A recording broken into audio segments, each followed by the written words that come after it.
CPD for me to help Aussies, young, wild and free, living by the seas. CPD, are here for these, easy in 3 steps for me. With the barristers and lawyers here, I play, cause the spirit of love, we guide, we share, we strive, we care. Well, thank you very much, Paula, and welcome everyone here. This is Practical Legal Ethics, and just to start off before I even enter into the subject matter, is what is ethics? I mean, ethics is morality in action, and morality is based on values. So one of the things that we as lawyers are always trained to do is defer to rules. We got a problem, we'll look up a case, we'll look up a piece of legislation, we'll look up an answer somewhere in black and white. And unfortunately, we can never find ethical answers that way because ethics are not based on rules, they're based on values. So what we're going to do today is talk about a number of situations and then explore each individual that's here watching and hearing this will explore their own values. I'm not going to be assessing people's values. You'll be assessing your own. And it's really an opportunity to actually think about what do you think in various circumstances? Okay, that's enough introduction. Let's start. Basically, what we mean by ethics in law is we're talking about the ethics of decision making. How do we make decisions that are ethical? And the first thing to understand is that ethics is about deciding between good and bad, right and wrong. Ethic falls within the school of moral philosophy. But moral philosophy goes back to, as Thomas Hobbes said, but it goes back to Aristotle. It goes back to the philosophy of what is good and evil. Nothing is more difficult, more precious than to be able to decide between the two, etc. And when you go back all the way to Aristotle, basically he was a virtue ethicist, and he believed that it's about the nature of a man that we have to look at, not even what they do, but what is their nature, as whether or not they're good or bad or whatever. And that would be ethics. And so basically what he comes down to is saying ethics is from the school of philosophy, moral philosophy, and basically what it means is just be good.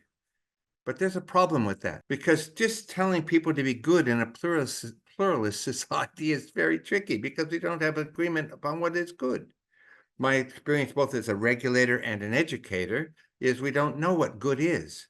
Each of us tends to believe that we see the world objectively, to see ourselves as more fair, unbiased, competent, and deserving than average, and to be overconfident about our ability and prospect. That's from Robenalt and Sternlight, 2 philosophers. But the issue is here, we do think that we are more ethical than we actually are. Just like we all think we're the best driver in the universe, but then our best friend won't drive with us. So the issue is we want to think better of ourselves sometimes than we actually deserve.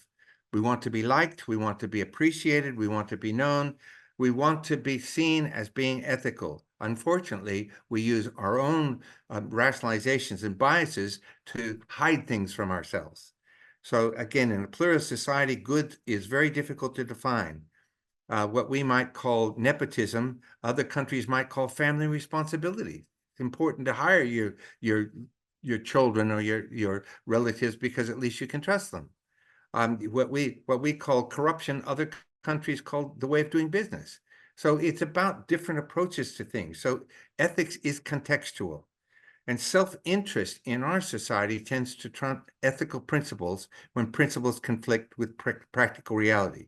What I mean by that is you're a new lawyer, you've just gotten out of the College of Law, you go into your first firm, you walk into a firm, you find out about the 6-minute unit, you haven't heard about it before and you don't understand what it means, but all of a sudden you realize that you charge 6 minutes for a 1-minute phone call. You might be saying, well, that's unfair, I'm stealing 5 minutes from my client.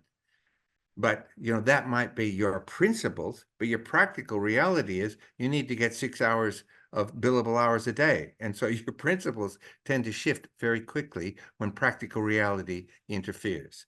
So self-interest tends to trump. I'm going to talk very briefly of a 3-step ethical decision-making model.